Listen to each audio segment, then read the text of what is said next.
All right. Well, as I said, welcome everyone. Thanks so much for joining us this afternoon. We appreciate you hanging in there on a Friday afternoon. I think this is going to be a really helpful session, so I'm glad you're here with us.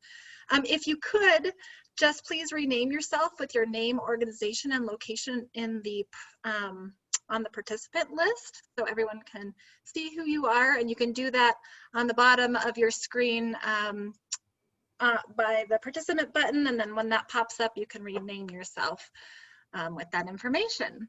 And I just have a couple other things to mention before turning it over.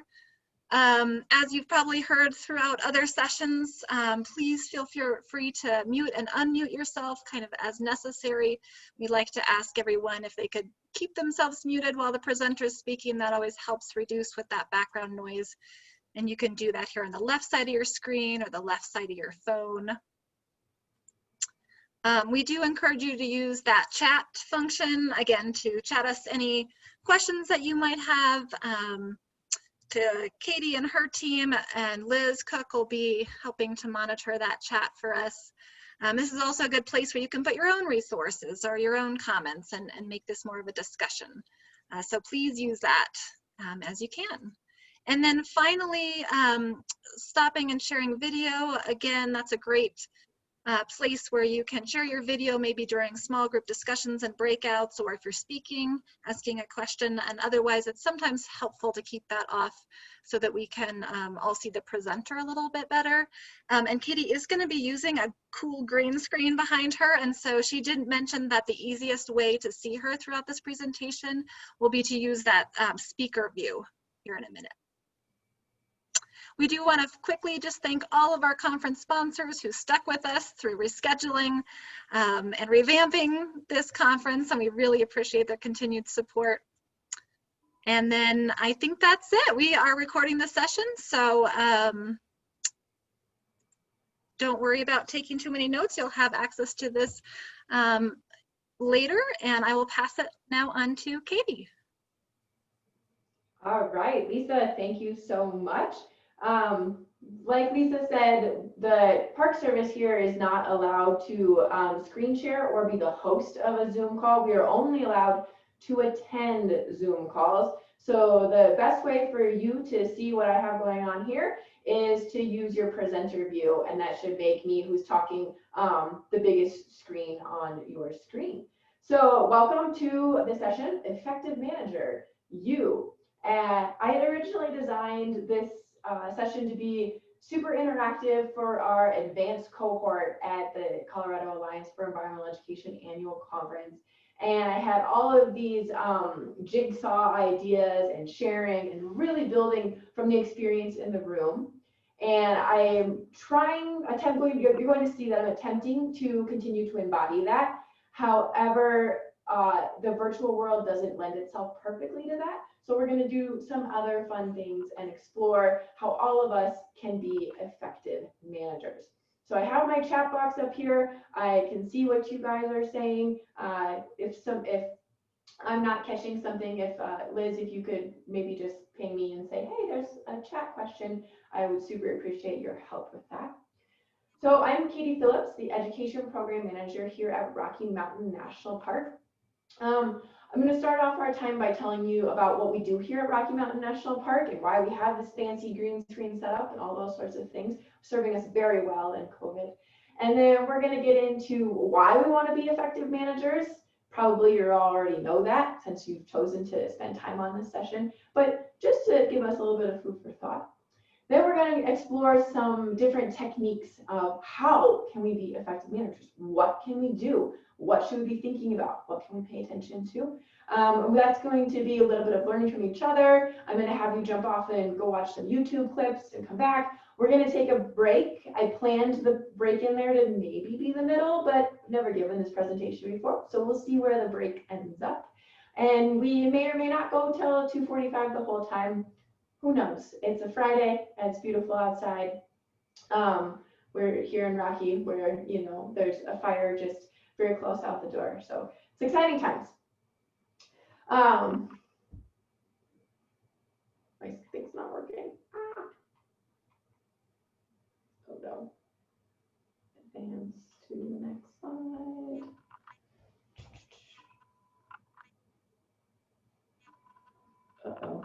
sorry, technical difficulty.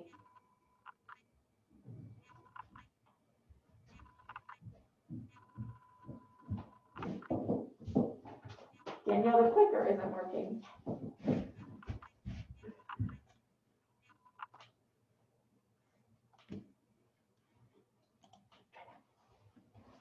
Ah, look at that. All right, so like I said, I'm here at Rocky Mountain National Park, and I have the honor and privilege of running our environmental education program. And here at Rocky Mountain National Park, we have 4 goals for our education program. And our goals are, first of all, to increase accessibility for students that wouldn't otherwise have the opportunity to visit Rocky Mountain National Park. We do that through a variety of partnerships, through the Colorado Alliance for Environmental Education, Colorado Parks and Wildlife, and other places like the National Park Foundation help us with that goal. Our third goal is to provide teacher workshops so that teachers can bring their students to Rocky Mountain National Park or share the resources of Rocky Mountain National Park with their students in their classrooms. And then our fourth goal for many, many years has been to develop a robust distance learning program, which we're really excited that we have at this time. So everything that we do hinges on these 4 goals here at Rocky. And what we do in actual practice, what people see are field programs, either education outreach, our classroom programs, our super popular summer program Discovery Days, our annual teacher workshops, and then our distance learning program. So just kind of running through a slideshow here is going to show you some pictures of kids outdoors. Obviously, none of these were taken in the last, 6 months. Rocky's bread and butter, we started as a primary field trip program, focusing on topics such as ecosystems, aquatic ecology, geology, elk management. There you see some students doing an aquatic program. We also have offered a robust winter program for about the last 6 years. It's grown in popularity, about 17% more programs each year. We also offer classroom programs when students can't get buses to get to Rocky Mountain National Park. We'll go down and visit either classrooms or libraries are becoming more and more popular places for us to deliver programming in person.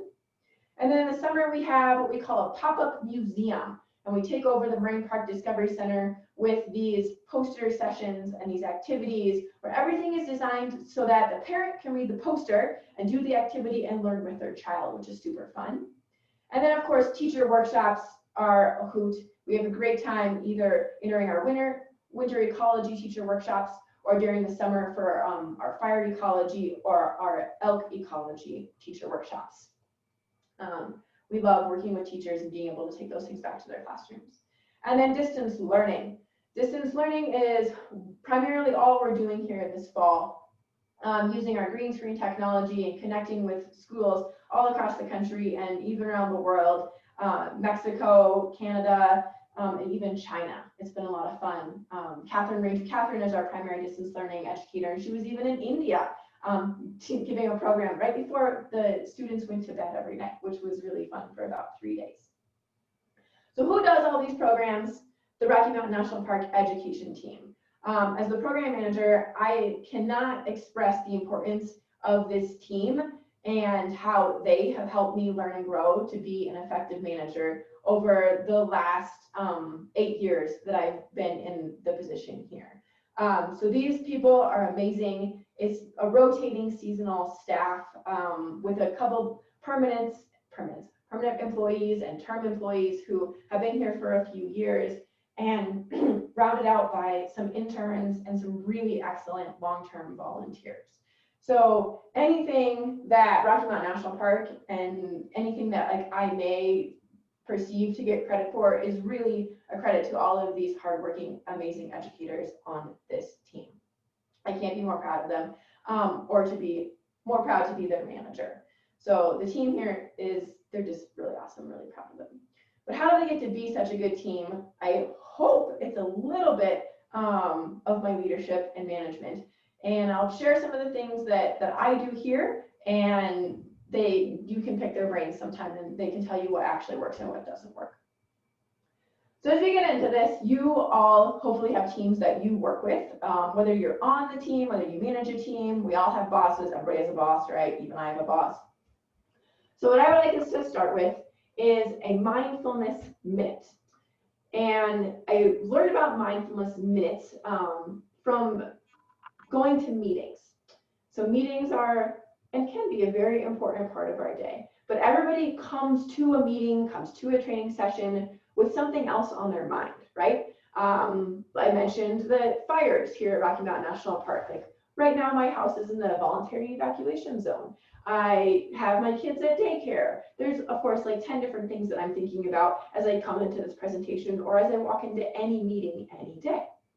And starting a meeting with a mindfulness minute is a time where you take a piece of paper and a pen or pencil. It's fun and pencil because it feels old school. And you write down everything that you're worried about, everything that you're stressed out about, everything that's bothering you.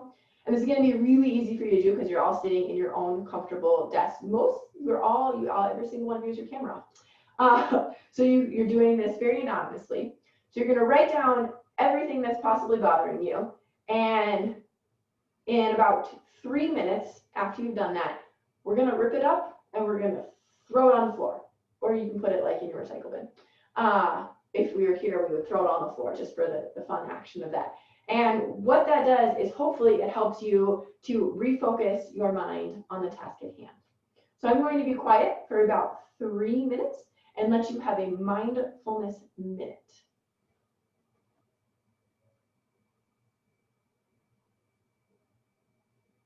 I hope everybody got some of their stress down on paper and is feeling present and ready, got some joy of ripping up those stresses and tossing them on the floor or nicely in your recycle bin. I'm going to pull us back together so we can focus on being effective managers. So the word effective, for anybody who has ever done any environmental education, like grad school research, has read multitudes of definitions of the word effective. So being effective means that we're being successful in something. And when you think about environmental education, what does success look like? What does effective environmental education look like? And I ask that because as environmental educators, we're all very familiar with wanting to be effective, wanting to be successful. And it's probably easier for us to think about effectiveness in that realm than it is for us to think about effectiveness as ourselves, especially as managers. So I know when I was in grad school, I would read articles about, well, what is effectiveness and what are the ways to measure effectiveness and how can we do these things? And I wanted to try and tie environmental education effectiveness back to managerial effectiveness. And it's actually much easier to do than I had originally thought it would be. For example, there are 7 elements of effective environmental education programs. And I apologize, this is probably too blurry for you to see, but you know these pretty well. So the first piece of being an effective environmental education program is that it's relevant to the mission of the agency. Okay. The second is presents ideas in ways that are relevant to learners. So you have a mission and you're presenting it in a way that your learner can understand it. It involves stakeholders in all stages of the program. So you want to involve your participants. It empowers learners with skills to address environmental issues. The education program is accurate and balanced. It's instructionally sound, and we can evaluate it with appropriate tools. Strangely enough, there are also 7 qualities that make great and effective managers. They love the company culture. They're positively contagious. They can sustain focus. They're honest. They lead with their head and heart. They take accountability, and they're effective at making decisions. I think it's very ironic that we use the word effective in defining effective managers. But if you click back and forth between these 2 slides, going through relevant to the mission of the agency, they love the company culture. Those are pretty similar, right? We can tie those 2 things together. They present ideas in ways that are relevant to learners. They're positively contagious so that their ideas can be accepted by the people that they're managing. It involves stakeholders at all stages of the program. They sustain focus, so they're keeping their team involved, right? Their things must be relevant to those people. They empower learners with the skills to address environmental issues, can maybe go to they're honest or they lead with their head of their heart. You can pick one of those. They're accurate and balanced. So that one also might go to they're honest or they take accountability. Instructionally sound, using the best practices in education. Oops.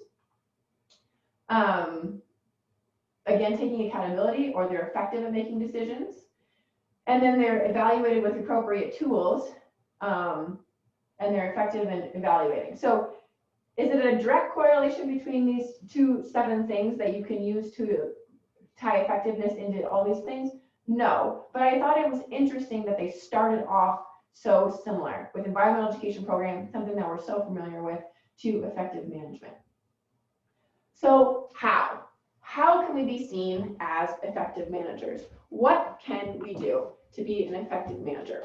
So if you Google how to be an effective manager, there's a multitude of articles that show up that give you tips and tricks and things to think about. And I picked some of my favorites for us to explore together this afternoon. So we'll dive into the first one, which is to focus on the big picture. And the best tips that I came up for with focusing on the big picture is to schedule in thinking time. So it recommended that as a manager, when faced with so many big decisions and so many staff members and all of these stakeholders, but also keeping in account that mission of what you're trying to accomplish, when you have these big decisions, you need to schedule in thinking time. Time to just stop, evaluate your options, think through what the possible consequences could be, even the unintended consequences of whatever it is a big decision that you're making. And there's lots of ways that you can schedule in your thinking time. You can schedule in your thinking time by scheduling yourself to take a walk after lunch. You can schedule in your thinking time by putting it on your calendar for every Monday morning at 10 a.m., which we all know is when everything just goes crazy and there's no way you could do this, to sit down for 15 minutes and have a second cup of coffee and think about your week and what you're going to be looking at, what kind of big decisions are maybe coming at you, so that you're not making a big decision off the cuff, on the fly, on a Friday at 4:45, right? Another tool for focusing on the big picture, it could be a mind map. Putting the sketch of whatever the big objective is in the middle, and then branching out all of the different pieces that could possibly be affected by this. So focusing on the big picture is our first management tip. The next one, minimize meetings. I thought this one was really, really powerful because we've all been to way too many meetings where you're like, this could have been an email. Like this was an update. It wasn't a meeting. If you're going to have a meeting, it needs to involve the people that are there, right? It needs to involve those stakeholders in your environmental education program, and it needs to be effective for the people that you're trying to lead. They need to be able to connect with why you're having the meeting. So the slide simply says, just send an email. Not always true, right? Some meetings are very important. And the reason that meetings are important is when you're actually gathering valuable feedback and ideas and evaluation from all of the members on the team. When you're just having a meeting to do just a regular update, maybe not so effective. So making sure that you're going to maximize the meetings that you have. In order to maximize a meeting, you want the meeting to be comfortable for all the participants. So we started off with our mindfulness minute today. It's a technique you might want to try. Have everybody that comes into your meeting write down all the things that are stressing you out or what they're worried about, and then just get rid of them to prepare them for the meeting.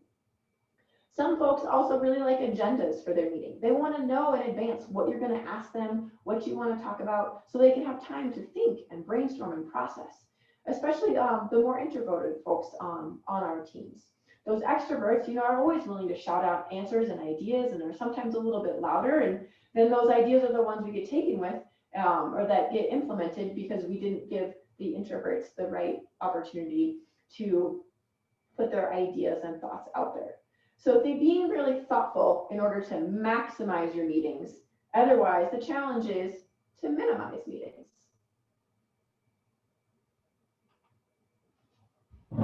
And then as a manager, you want to always be learning, having that curiosity, being super excited about what's coming next, being at the top of your field, and being a leader is really important. And to do that, we all need to always be learning, which is probably one of the reasons that you've all decided to make attending this conference these last 2 days a priority, because hopefully you're learning something. So this is where our little bit of a break is going to come in. And like I said, I had no idea where this was going to land, but it's landing us about a half hour in right after lunch. We're probably all sleeping on me anyway. So I will give you the Always Be Learning Challenge. And what I would like you to do is head over to YouTube or your favorite video website and take this next 7 minutes to pick a video that maybe you normally wouldn't have had time or made a priority to look at, but I want you to learn something new. And I'll know that everybody's back and ready to go on to the next thing, because I'm going to ask you to drop into the chat box what is the new thing that you learned. So head over to YouTube, Always Be Learning, and all right.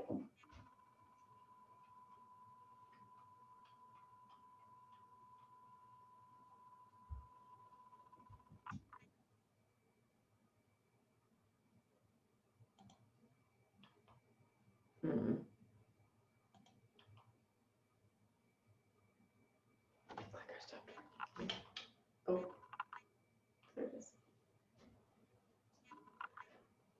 All right, so I think there's the perfect segue there in the chat box to our next tip, which is get to know your team. And I was enjoying getting to know all of you by reading in the chat box what you were learning about. It sounds like we're going to have some delicious fried rice this afternoon. Remember not to feed birds rice. I enjoyed learning from that session this morning too about how bird feeders help people connect with nature. That's a lot of fun. Extreme couponing. You don't usually need coupons for rice. It's pretty cheap. It's really more fun when there's a live audience. A tarantula walkabout, the leaf cutter bees. I'm glad that somebody took time to look at something that they've been curious about and wondering about and learned a new fact about it. That's cool. This is not a dandelion. So neat. So being curious, also using this as a time to engage with your team, that's wonderful. I'm glad that you guys are all on the right track there in your effective management quest. So getting to know your team here at Rocky Mountain National Park, we have an activity that some of you may have heard me present about before if you've been in other sessions of mine in the past couple of years. And getting to know your team, we use this team contract system. So I'm going to run you through how our team contracts work. They're important here at Rocky Mountain National Park and probably at a lot of your sites as well because of the seasonal nature of the work. We always have new people coming in. We have seasonal employees, we have interns, we have turnover in staff. So it's important that when we get all those people together, get all those people together that they get to know each other. And we kind of have to go through those storming, norming, forming, performing stages really, really quickly. And this is a tool that can help us get through some of that storming and norming a little bit more rapidly. It's been very effective. So what we do is we start off by creating shared expectations. And you don't need to be able to read this or see this at all. It's better if you can't, because this is kind of personal examples to the team. So we start off the session by talking about why are you here? Why have you chosen to dedicate the next 3 months of your time to Rocky Mountain National Park's environmental education program? Turns out, as many of you could guess, that folks are here because of their own national park experiences, of their own experiences outdoors, their passion for nature, their passion for working with kids and youth and families. We're often here for a lot of really similar reasons.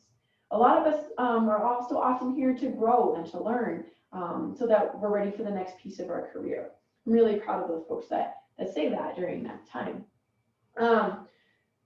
So after we talk about our shared expectations of why we're here, everybody gets a few minutes and a bunch of sticky notes.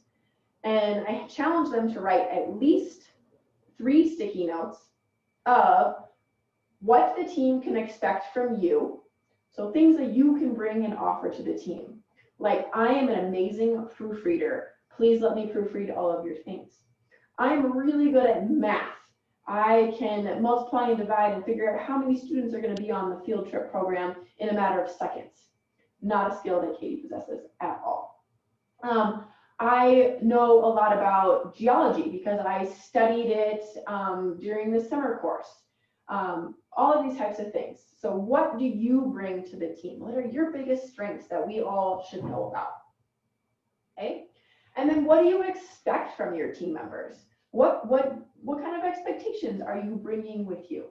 And often the expectations that people are bringing with them are for people to be on time, for people to be prepared, for people to ask for help, for their team members to be humble and honest, for their team members to give them good feedback so that they can learn and grow. So setting expectations of what they're looking for from their team members. And then the most important for you as managers and leaders of these teams, things that they expect from their supervision.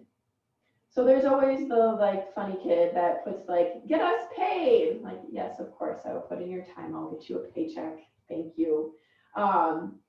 But more seriously, things like, please give us open and honest feedback. Please observe our programs. Please keep us informed. Get us the tools that we need.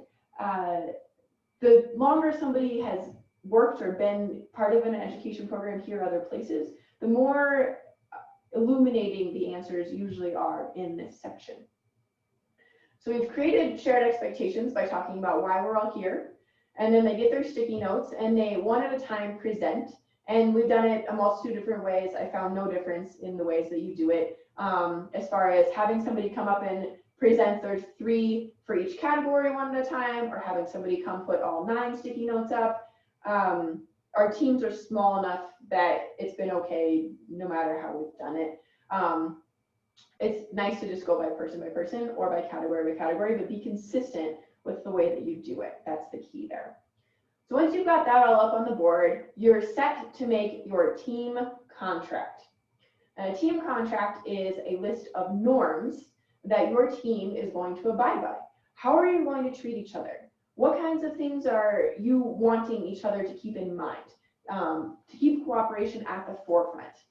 I imagine that a lot of your sites are like Rocky Mountain National Park here, and there's quite a few of you jammed into a pretty small space, along with about at least half of your program supplies taking up that space too. So things like putting supplies away, communicating, having positive intentions, assuming positive intentions. I really like in this one that students are first. We want to remember that we're all here for the students that come on our field trips.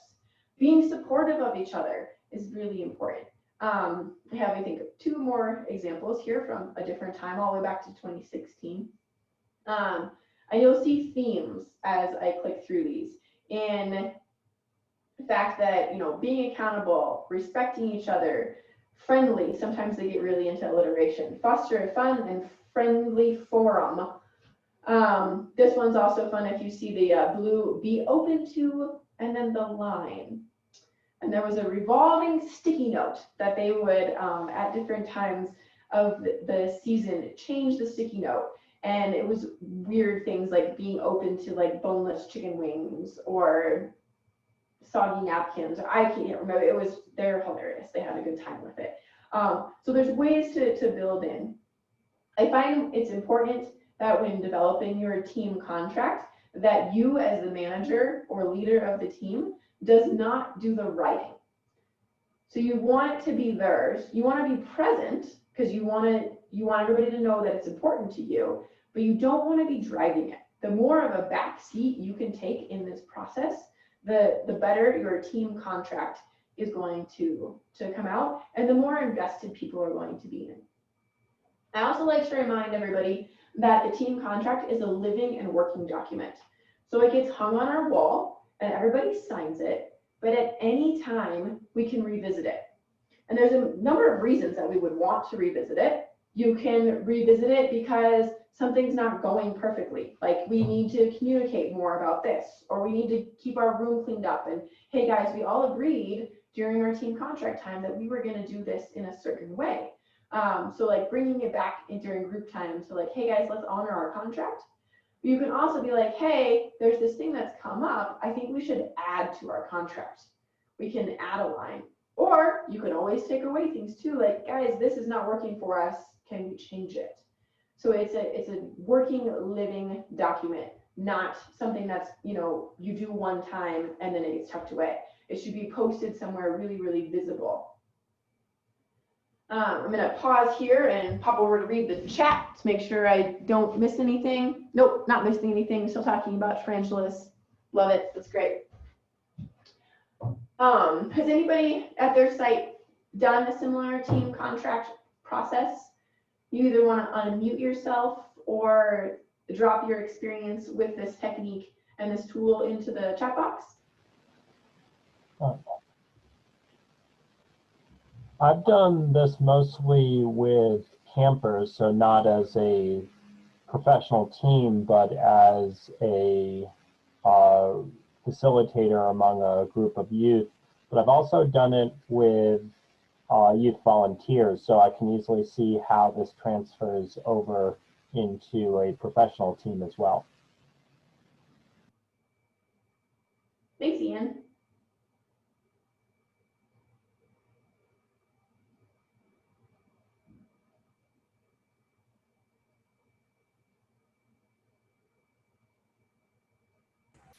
Someone else said they do it with campers. Nice. Cool. So you're all experts at this technique then if you're using it with campers, and I recommend that you give it a try with your staff and see how that works. All right, so move on to our next effective manager tip, being available. And the way that being available is presented in the documentation and things of my research was having an open door policy. And an open door policy can be mixed because your door is just always open and you're always sitting in there. You may not have any focus time to actually get your own work done. As you've moved up into maybe a supervisory role, you find that supervision done well takes a lot of time. And if it's taking a lot of time, that means that you're probably doing it really well because you're checking in with your folks. They feel comfortable coming to you with questions. They then don't get too far down the line in a project when you're like, ooh, that's not really what I had in mind for that. There's enough check-ins that you can stop those kinds of things before they get too far down the line. But it can be difficult to find some protected time to work on your own focus thing. So there's also this layer of COVID that we're living in. So finding myself, it's harder to be available. Here at Rocky Mountain National Park, we have a policy that if you're in your office with your door closed, then you can take off your mask, which is important for things like eating and drinking. But then it makes it look like you're not available. So we've had to really redefine and really think about the open door policy. So if I'm here and sitting here with my door open, that means I can't do important things like eating and drinking without either getting up and closing my door to do that or going outside to do that. So being available is important, and discussing the open door policy. Also being available these days, sometimes you can be too available by phone, too easy to text or call at 2 o'clock in the afternoon on your actual Saturday, whatever day of the week that may fall on for you. So finding the balance and then making sure that your team knows who else they can go to for help. Is there a lead of the day that's responsible for making decisions when you're not there? That clear chain of command can make it feel like you're available or your wisdom is available even when you can't always be physically available. You do want to make time for your team. In these COVID times, I've been teleworking on Tuesdays and Thursdays still. When I'm here, particularly on Wednesdays, I spend the vast majority of the day with the education team. We have a morning check-in, We have a brainstorming meeting. We take an after lunch stretching time, and I try and be completely available to them on Wednesdays as much as I possibly can be. And they've kind of come to know and expect that. And it's something that's been working really well for us. Does anybody else have any advice for being available? Something that they've experienced or a challenge they've had that they want the group wisdom to brainstorm on? Feel free to unmute yourself or jump in the chat box. And Liz, the chat box is far away from me. If you could let me know there's something in there. Sure, let's see if we've got any questions. Just a follow-up that someone said they've created team norms and asked staff to come up with ideas and ask what is missing, and they check in regularly. See if there are any other things that folks want to add to the chat.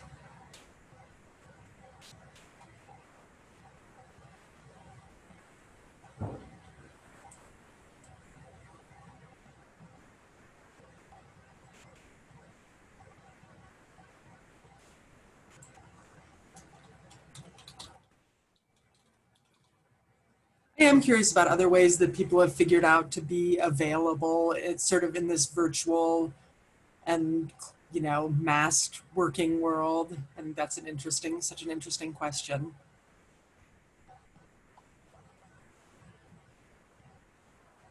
It is interesting. And it's also been interesting to watch how people that are kind of new to the staff here that I haven't supervised before and people that are returning, and how kind of the norms of the returners versus the folks that are brand new to Rocky, what they think is available. You know, before I was here 5 days a week and did always have my door open and people would just pop in, and now people will be like, well, I never see you. And I'm like, well, I'm here, but like, I'm here, you can come talk to me anytime, just like come open the door. And they're like, well, I don't want to bother you. So it's been very interesting. And one of the things with COVID that a challenge I did not expect.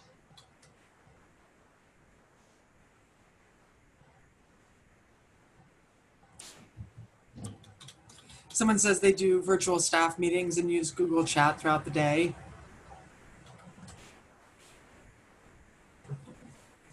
Yeah, when we were in full telework in March, April, May, we had 3 times a week. We had a time set aside that on Monday, Wednesdays, and Fridays at 10 o'clock, we would all get into the same Google Hangout. And we started having a different facilitator for each meeting. And one of the things that we had the facilitator do was come up with some sort of icebreaker or game that we could all do virtually. It was a lot of fun. One day we all went and picked an item that we would curate from our lives, and then shared, like we went and found that item in our house and then brought it and shared it and why it was important to us and why we thought it should be curated. Another day we did like a COVID survival scavenger hunt, and you had to run through your house and bring back, and you got points for having these things like toilet paper and Band-Aids and granola bars. I forget what all the things were, but it was really fun, and it was good team builders. Now some of us are back in the office, some of us are still teleworking, and we're all over the map. So we're not able to just have real consistent virtual meetings. We're also not be able to have real consistent in-person meetings. It's been definitely a challenge.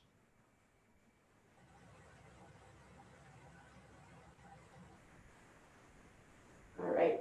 So being available and whatever that means and whatever you think about. Also very important, and I think you all know and recognize the value of this, to treat every team member with respect. And to give us a few minutes to think about respect, Liz, if you can type this YouTube link into the chat box. It's a 2-minute video on respect and techniques for you to show respect to members of your team. So I'll give a few minutes if you want to grab a drink of water, things like that. Maybe I'll give 5 minutes to watch this 2-minute YouTube video that gives you tips on how to show and be respectful in the workplace.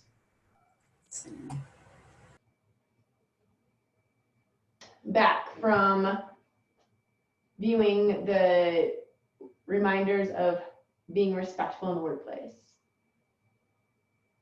Anybody not back?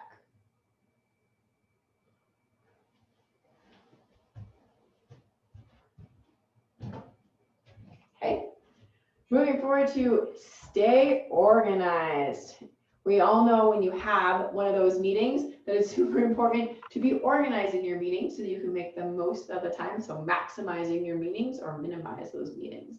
So being organized, making a plan, sticking with it, whether this is a calendaring trick that you have, whether this is a note-taking trick that you have, whether you put notes in your phone. I would love to crowdsource staying organized. So if everybody could drop one thing that they do to stay organized in that chat box, maybe it'll spark something with somebody else of something that they can do to stay organized. Personally, here at the park, we have the new Bison Connect. It's the Microsoft platform. And we have shared calendars, and we have our personal calendars, and I live on my calendar. I put silly reminders for everything on my calendar, whether it's that important thing about getting the staff paid, or whether it's to remember to do some piece of paperwork. I will drop everything on my calendar so that I don't forget it. And then when I don't have access to my calendar, I keep a running notes log, and I have like a work to do in my notes in my iPhone, and I can pop it in there, and then I remember to go back and check that. And then usually those things don't actually get done. They usually end up getting put on my calendar to remind me to do them later. But staying organized is important because you've told a staff member that you're going to do something. It's definitely, you should remember to do it. It looks really bad when you're like, oh yeah, I was gonna send you that, or I was gonna approve that leave request, or I was gonna get you those notes on that. And you don't, as a manager, it's not good. So staying organized. Let's see what kind of responses we have here in the chat box. Weekly to-do lists. Oh yeah, other people using their calendars and their phones. Google Calendar, Google Docs to take notes on. We also have a project list that we track notes on here. We have a whiteboard in our physical office for when we're all physically here. Our whiteboard was really important to check in on every day. Yes, Ian, looks like we all use the same techniques. If anybody's got anything outside that box, we all would love to know. Even with all those techniques, sometimes I don't feel overly organized.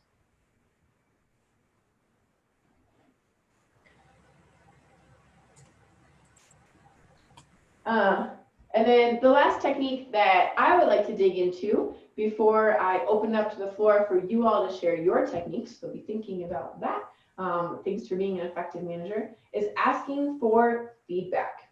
Here at Rocky Mountain National Park, we encourage a culture of feedback. We do peer reviews of programs, we do coaching, we have supervisory coaching, we have lead coaching. But asking for feedback also happens in a more informal way 3 times through every single season. So asking for feedback, my favorite question to use when asking for feedback is, what else can I do to help you continue to be successful? What else do you need from me to continue to be successful? And I'll ask that question and also in these interview times. So we do an entrance interview at the beginning of each season. And we give these questions to folks in advance, and they can write down some notes, but they don't have to like write this out and then turn it in. They're just guiding questions for a discussion. So in the entrance interview, we ask them, what do you expect from the job? Why did you choose this job here at Rocky Mountain National Park? What do you think you're going to be doing? 3 professional goals that you have for your time in this season. 3 personal goals that you have for the time in the season.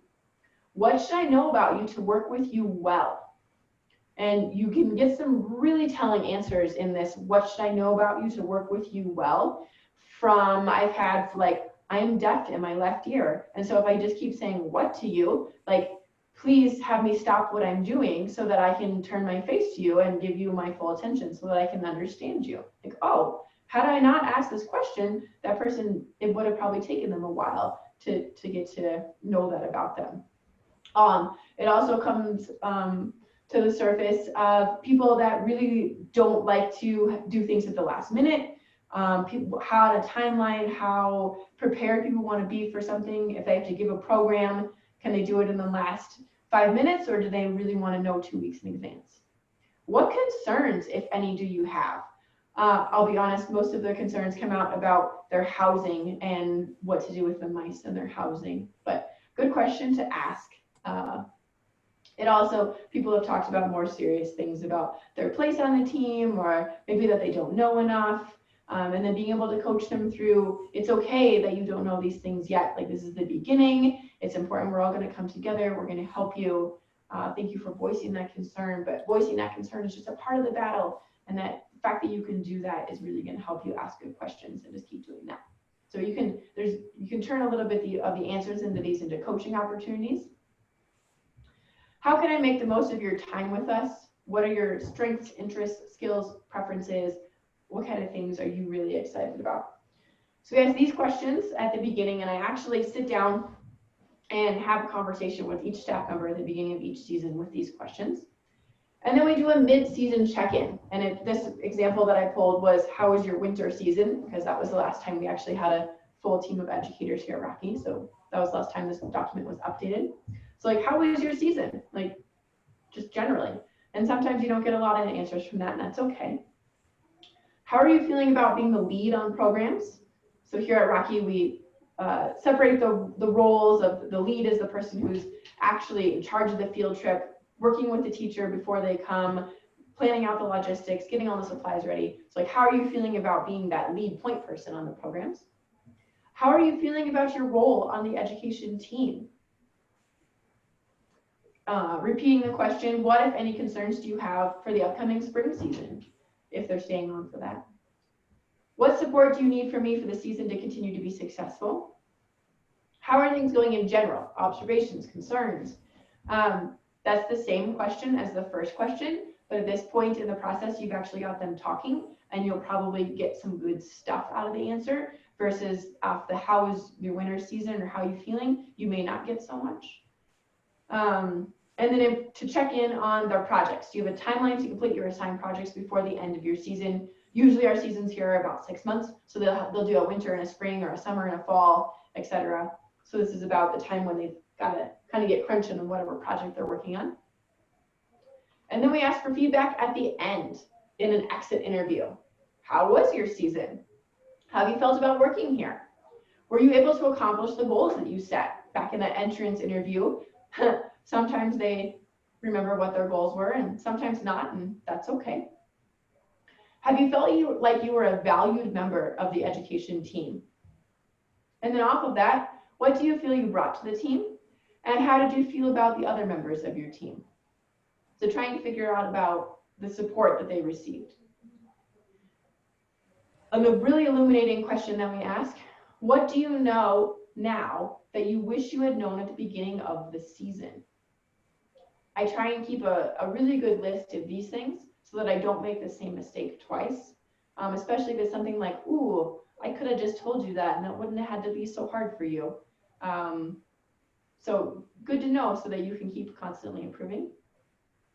And then what suggestions do you have for improving the education program at Rocky Mountain National Park?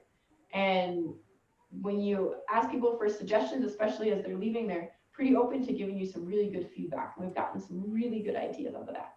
So asking for feedback, this is just one tool that we use for feedback here at Rocky.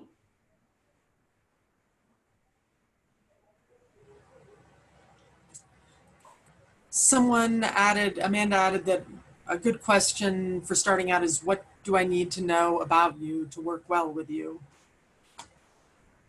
Excellent. So another technique that I found is leading by example. And the advice that they put on leading by example is just to be a good human.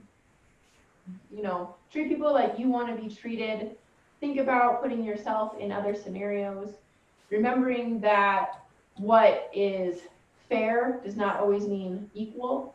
And also picking up and doing the hard work yourself. Here, after an aquatic ecology program, when we have 50 pairs of muck boots that need to be bleached and washed so that we don't infect our different drainages with organisms. It's not a very fun job, but I'll go out and help the team because it's something that needs to be done. So leading by example is something that's important to remember. So this time, if anybody else has any tips that they've found for being an effective manager, I'd love for you to share them with the group. Please feel free to unmute yourself, drop things in the chat box. You're all excellent leaders and managers. What techniques would you highlight as important?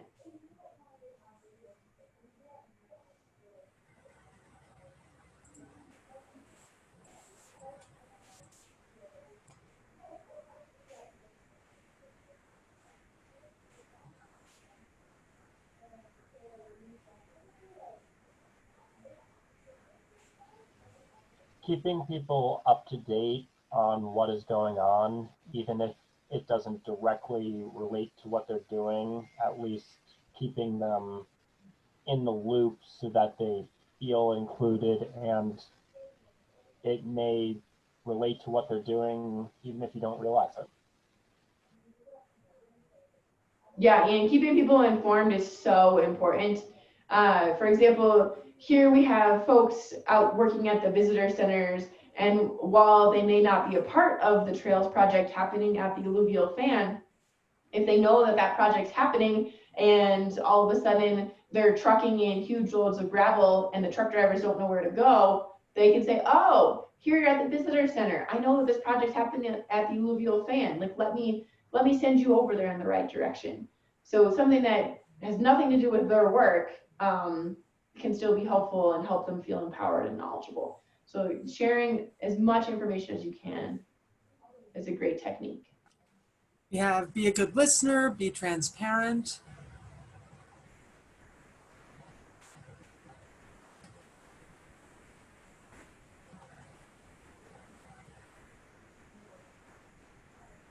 I can share one that I learned from another conference, the Summit for Action conference that was held by Eco Inclusive recently. And the caveat is I haven't used this technique, but it sounded like a good one in terms of, it was like this anonymous Google form that people could submit, and it was particular to like feeling like a microaggression or just feel like reporting things like not feeling welcome or, like I said, microaggression, so that it would be kind of anonymous, but that it would still get to be shared. So I thought that was an interesting one, kind of like this anonymous form, because sometimes you don't feel super comfortable saying these things directly to your manager, maybe. And I think there's pluses and minuses of non-anonymity, but that seemed like kind of an appropriate one to address some of those concerns. Thanks for sharing that, Lisa. And yes, don't micromanage. I see that in the chat box. Whew, don't micromanage. There should probably be a whole other session on how to not micromanage. A very, very important. Nothing disempowers folks faster than a micromanager. All right, so we've shared some tips for being an effective manager. And I'd like you all to take out a piece of paper. Hopefully you still have some after our paper ripping at the beginning. And write down a little note for yourself.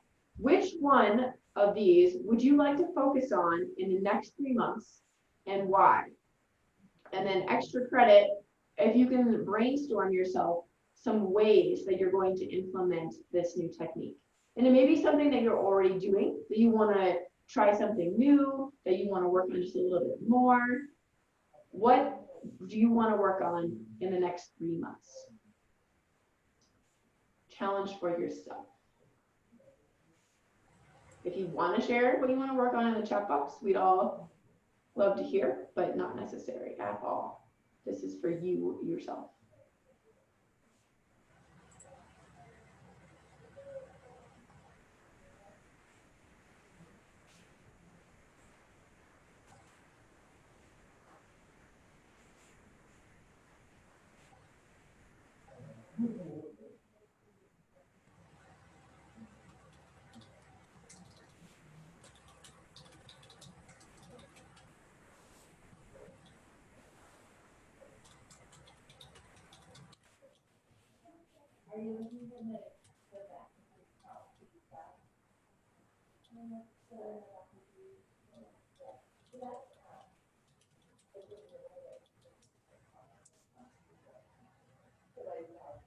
I added that team norms always seems like a good one to work on. Aaron wrote, keeping meetings and communication organized, making sure I send out agendas every time so everyone has time to prepare for the meeting. Thanks for sharing. So here's my contact information. If anybody has any questions about or wants some of these slides for this presentation, if the recording isn't for you, feel free to contact me. I'm happy to help with questions. And if anybody has any just general questions, we have about 12 minutes left before we're supposed to be wrapping up this session. So I'll take questions. Otherwise, thank you so much for attending on this beautiful Friday afternoon, and go forth and be good managers. Katie, if you can say your email, and I'll type it in the chat because it's a little blurry. For sure. It's just simply my name, KATIE _ Phillips, PHILLIPS @ NPS as in National Park Service.gov. Got it. Yeah. Thanks for being a great chat box keeper. Yes, she has been the best. And thanks to you, Katie, so much for sharing all this great knowledge and research with us today. My pleasure. I'll leave it open if anyone has any additional questions. And I think there's one more session today from 3 to 4 before we close out our conference, day 2. Woohoo! We made it.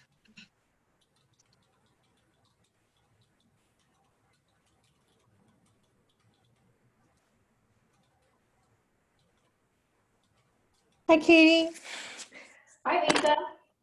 Do you have any tips for fostering ownership from your team members of their various projects? So one technique that we're using to foster ownership and to maybe create accountability right now is we've taken this fall to focus solely on our distance learning programming. So we had 5 really popular, well-received, well-rounded programs that we offer by distance learning. But with schools not being in session and things in the country being the way they are, we decided to make that programming more robust. So each team member took on 1 or 2 of our field trip programs to make them into distance learning programs. And on our office board, we have all of the things that turn a distance learning program into a regular program.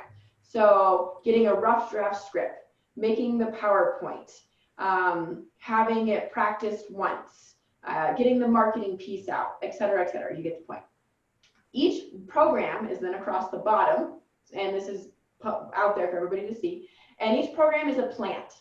So they're starting to grow as they get their rough draft, they get to draw the bottom of the plant. When they practice it in front of their peer, the plant gets to grow a little taller, maybe get a leaf. So it's accountability that you're drawing your own plant, but it's present for everybody to see. And that's been really fun and been working well for us this fall.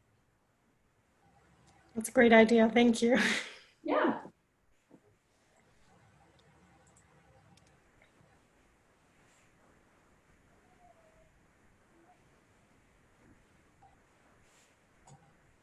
Are there any other questions for Katie while we have her here?